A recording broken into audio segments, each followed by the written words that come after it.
এদিকে বাংলাদেশ নারী দলের সাথে প্রীতি ক্রিকেটে মেতেছিলেন ডোনাল্ড লু ও পিটার হাস। মূলত বিশ্বকাপে বাংলাদেশ পুরুষ দলকে শুভ কামনা জানাতে যুক্তরাষ্ট্রের এমন আয়োজন।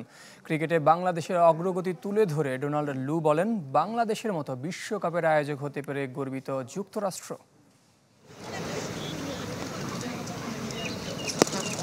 ডোনাল্ড লুর শট থেকে 2 রান নিতে গিয়ে রান আউটের শিকার non striker Peter Haas. Out হলেও চালিয়ে গেলেন ব্যাটিং। পড়ন্ত বিকালে বসুন্ধরা স্পোর্টস কমপ্লেক্সে টাইগ্রেসদের সাথে প্রীতি ক্রিকেটে মজেছিলেন 2 মার্কিন কর্মকর্তা। ব্যাট হাতে অতৃপ্ত পিটার করেছেন বোলিংও।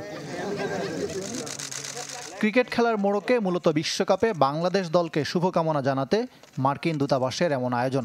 তবে যুক্তরাষ্ট্রের বিমানে ওঠার আগে ব্যস্ততার জন্য অংশ নিতে পারেননি সাকিব আল হাসানরা। নারী ক্রিকেটারদের প্রাণবন্ত অংশগ্রহণের প্রাসঙ্গিকতাও আছে। অক্টোবরে নারী বিশ্বকাপের আয়োজক বাংলাদেশ। সব মিলে এদেশের ক্রিকেট প্রেমীদের সাথে অংশীদারিত্ব বাড়ানোর প্রয়াস যুক্তরাষ্ট্রের।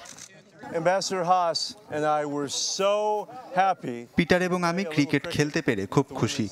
বাংলাদেশ ক্রিকেট পাগল দেশ, আমরা এর অংশ হতে পেরে গর্বিত। যুক্তরাষ্ট্র টি-20 বিশ্বকাপ আয়োজন করছে, বাংলাদেশও নারীদের আসর করবে। বাংলাদেশের জন্য শুভকামনা। এই সুযোগে নাজমুল শান্তদের প্রতি শুভকামনা জানালেন নারী দলের অধিনায়ক নিগার সুলতানা ও উইং প্রধান হাবিবুল বাশার। টিমের পক্ষ থেকে সবাইকে জানাই শুভেচ্ছা, যেন বাংলাদেশ এবার যেন একটা ভালো টি-20 ওয়ার্ল্ড কাপ শেষ করে আসতে। ওয়ার্ল্ড কাপের মতো জায়গায় যেখানে আসলে সবার সমর্থনের খুব দরকার। যেই দলটা যাচ্ছে সেই দলটার পাশে সবার দাঁড়ানো খুব দরকার। বিকজ আমাদের প্রতিপক্ষ অন্যরা হওয়া উচিত, আমাদের প্রতিপক্ষ আমরা হওয়া উচিত না। বিশ্বকাপে সাইফুদ্দিনকে মিস করবেন সাবেক নির্বাচক, তবে এই দলটার উপর বিশ্বাস রাখতে বললেন তিনি। ইকরাম হোসাইন, চ্যানেল 24, ঢাকা।